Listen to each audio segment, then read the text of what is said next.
మహేశ్వరకు 2 పదవులు ఉన్నాయి, ఏ పదవి వదులుకుంటాడంటారు. మరి మనకు పెడుతుండక్క చిక్కు, సరే నో ప్రాబ్లం, ఇవ్వద్దని చెప్పు, పార్టీలు ఇవ్వకండి, గవర్నమెంట్ ఇవ్వకండి. మరి 2 పదవులు ఒక అన్న అనుభవించినప్పుడు మరి ఈరోజు పీసీసీ వదిలేసి ముఖ్యమంత్రి వారిలో ఒకటే పదవులు ఉన్నారు కదా, మరి మహేష్ అన్నని ఒక త్యాగం చేసి ఏ మహిళకన్నా ఇవ్వమని చెప్పండి. 33% మహిళలని ఎంకరేజ్ చేస్తుంది సోనియా గాంధీ గారు, రాహుల్ గాంధీ గారు, ఖర్గే గారు, కేసీ వేణుగోపాల్ గారు, అల్కలమ్మ గారు. నేను ఇది మా అధ్యక్షుల దృష్టికి కూడా తీసుకెళ్ళిన, ఆమె కూడా చాలాసార్లు నాకు చెప్పడం జరిగింది, అరే రే రే రే एक औरत के लिए इतने लोग कॉल करते सुनीता जी అంటే నిన్న మేడం మీరు నా గురించి ఇబ్బంది పడకండి, నేను లెటర్ రాసి ఇచ్చేస్తా, నా రెసిగ్నేషన్ యాక్సెప్ట్ చేయండి అని చెప్పిన. లేదు నేను ఏదైనా మంచి పొజిషన్లో ఇవ్వమని చెప్పి సీఎం గారికి నేను చెప్పడం జరిగింది. సీఎం గారు ఖచ్చితంగా ఇస్తారంటే నేను వెయిట్ చేస్తున్నాను.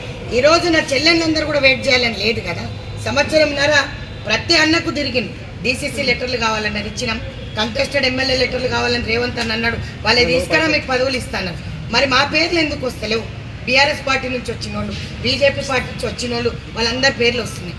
ఈరోజు వాళ్ళకు బాధ కలిగించిన సిచ్యుయేషన్, నిన్నందరూ నాతో కొట్లన్నారు, సగం మంది అధ్యక్షులు రాలే, ఎగ్జిక్యూటివ్కి రాలే, అక్క నువ్వు మాకు పదవులు ఇప్పిస్తావులే, జిల్లాకు ఒక్క పదవి ఇచ్చినా కూడా మనం అడిగింది ఎన్ని పదవులు అక్క? 30 పదవులు అడిగినాం.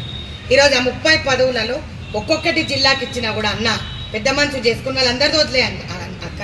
మేము పీసీసీ ఉన్నప్పుడు రేవంత్ అన్నకు చేసినాం, మరి ఈరోజు బట్టన్నకు చేసినాం, బట్టన్న పాదయాత్రకు తిరిగినాం, మరి ఉత్తమన్న చెప్పిన మాటలు విన్నాం, మరి ఇదో రేవంత్ అన్న వాటి వింటున్నాం. మరి మనకు ఎందుకే రక్క?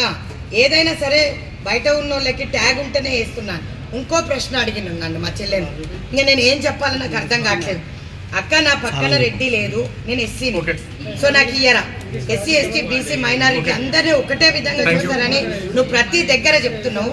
మరి ఈరోజు అదే సామాజిక వర్గంలో మేము లిస్టు తీసుకొచ్చినారు, వాళ్ళు నా ముందు పెట్టి నన్ను అడుగుతున్నారు. ఈరోజు మరి